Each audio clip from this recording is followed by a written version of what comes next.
So it's kind of like just take a 7-day chart. Time management then becomes the academic skill set that you're working towards, managing your time, finding a good routine with the coursework that you have for this semester. So we go through that. How do you plan and organize your time? And that's the majority of students will have a list of things they need to do. So this week I need to do this, this, this, this. So then they start to work on it, but they don't organize it to let themselves plan out when they're going to do it this week. So that's, again, the other picture of working with time management. What does your week look like? Paint a picture of yourself for the next 7 days of, so usually on that 7-day agenda sheet or whatever, you know, first of all, just mark out all the time this coming week that is being used. When am I in class? Some people have part-time jobs, you know, some people are family students. You know, what is going to occupy your time this week? So once you look on that 7-day weekly sheet, you're able to see the pockets of time you do have available.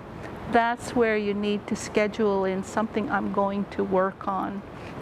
You know, and that idea of be mindful of that. So that becomes the habit, that becomes the study habit of preparing your projected week every weekend.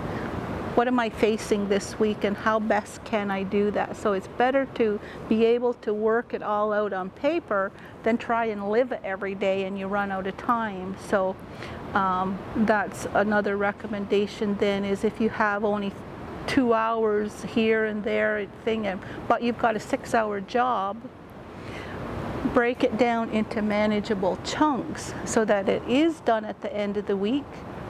There's nothing here on campus that's saying you have to sit down and do the job completely all in one sitting.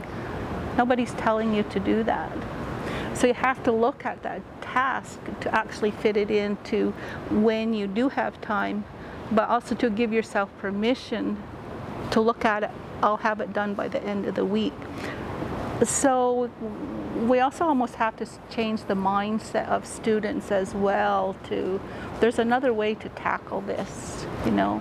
Also too, that fits into the medicine wheel of just getting outside for, you know, almost put that on your schedule if you have to. A lot of students, the physical part of it as well is put it on your schedule. If you want to do a couple hours of yoga this week, that's just as important to you as sitting in class.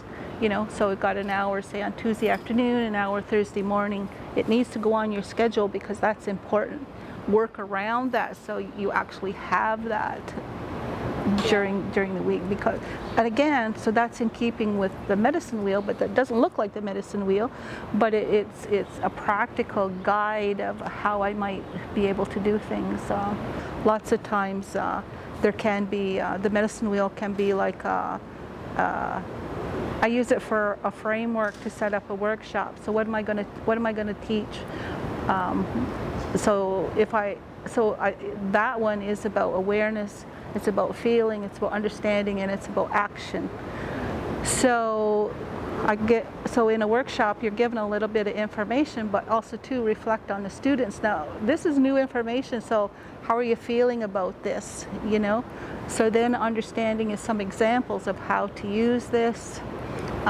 Show them how it might work and what's the effect. We have all kinds of resources. Academic success, we have resources for this. So what is it you're going to do? Put it into action and give them a little exercise to apply that, you know, and that can be done in an hour. So 15 minutes here, 15 minutes there, 15 minutes. So that medicine wheel then becomes a template or a framework for development. And it can be used, you know, could be an annual thing, you know, it could be, you know, spring, summer, fall, and winter. What am I going to do? So the medicine wheel is certainly a framework for a learning process tool. So I see it as a very valuable tool, but the Anishinaabe themselves have, you know, hundreds of teachings all in that for their own well-being. But The framework I find, as a Haudenosaunee, I find very useful. You know, in my work, a quick reference. So if it's for teaching, then you want to take your learner through a process, more or less. But for the wellness, it's the factor of making sure you're doing whatever to keep yourself in balance. It's about balance. So the emotional part of it also too is the questioning part of it. You know, because all of a sudden you have these emotions, and right away there's you're trying to develop some kind of reasoning around it. Where does that fit in to what I already know? So you have questions around that, so that there's some new information. So here's some opportunity to talk about how do you feel about that. Maybe got some questions for some clarity for yourself.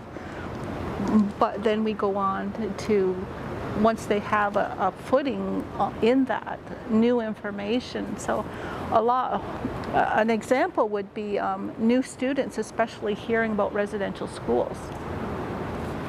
So if they're teaching about residential schools or bringing information about residential schools, it's all about, this is what residential school is about, facts, figures, you know, here's a video, here's some references, and that's it for residential school. You know, but if you want to take some aspects of that, this is what residential school, but you know, initially as an awareness, you would try to figure out what is it that you want them initially to at least deal with. So, you know, and that's going to open a whole thing about feelings, just residential school, but any new information does that.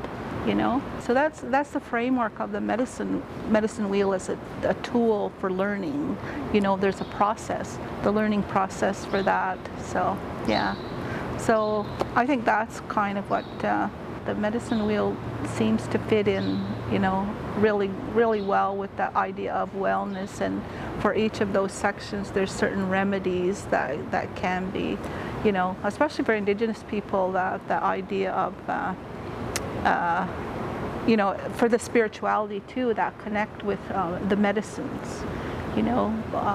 Generally speaking, in Indigenous education, you touch on your curriculum should reflect touching or allowing the students to learn through their senses. You know, the 5 senses, not just visual, reading and writing, you know.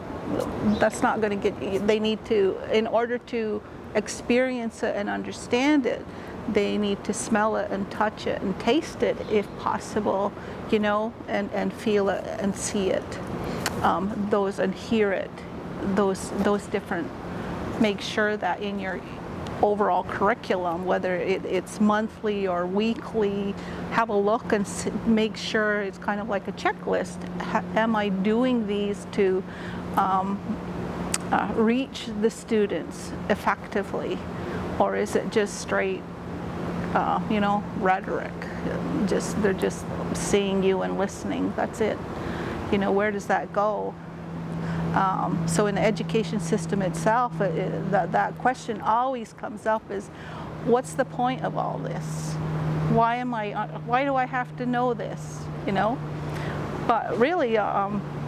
As long as I've been in Indigenous education, that doesn't seem to be a question amongst the students, because they know at some point there's going to be you know, something hands-on where they're actually using this information. Yeah. So the experiential learning is centuries old, but now it's becoming new in mainstream education. You know, they're all abuzz about experiential learning. Well, certainly, you know. So that's just naturally a component of Indigenous education, that 5 senses stuff.